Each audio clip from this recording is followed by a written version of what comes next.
Le cabinet du président de l'Assemblée nationale a réceptionné ce jeudi 29 avril une proposition de loi portant réforme du secteur de la recherche scientifique. L'initiative est du professeur Lianagno Molingui Simon-Pierre, député national élu du Sud Kivu. Dans cette proposition, il sera question de prélever au moins 1% de revenus sur la communication des Congolais pour l'affecter à la recherche scientifique. Par rapport à la loi de 82, moi j'ai proposé notamment que nous puissions créer un fonds national pour la recherche scientifique. Ces fonds seraient alimentés par exemple, de l'argent qui viendrait des licences de ceux qui exploitent nos forêts, que ce soit ceux qui exploitent les réseaux de télécommunications.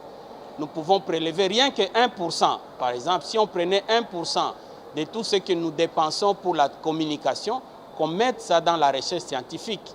Ce n'est pas normal que notre pays ne puisse même pas avoir en perspective le projet des satellites.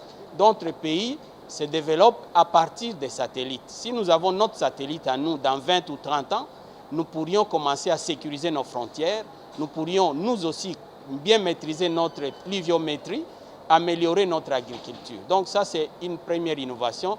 La deuxième innovation, c'est améliorer les conseils nationaux qui existent pour le moment. Il y a un conseil national de la recherche, mais nous voulons que ce soit un conseil national pour la science et la recherche en général, avec des particularités que ce conseil va contrôler tous les projets de recherche qui vont avoir lieu dans les universités, dans les instituts de recherche.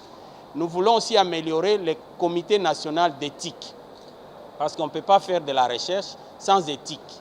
Et enfin, nous proposons dans la loi que le gouvernement puisse créer des académies. C'est-à-dire que la recherche scientifique doit être organisée. On peut avoir une académie pour les sciences humaines, une académie pour la recherche médicale, une académie pour la recherche agronomique, et qu'on nomme dans ces académies-là des chercheurs qui sont des gens avec compétences, et il y en a dans ces pays.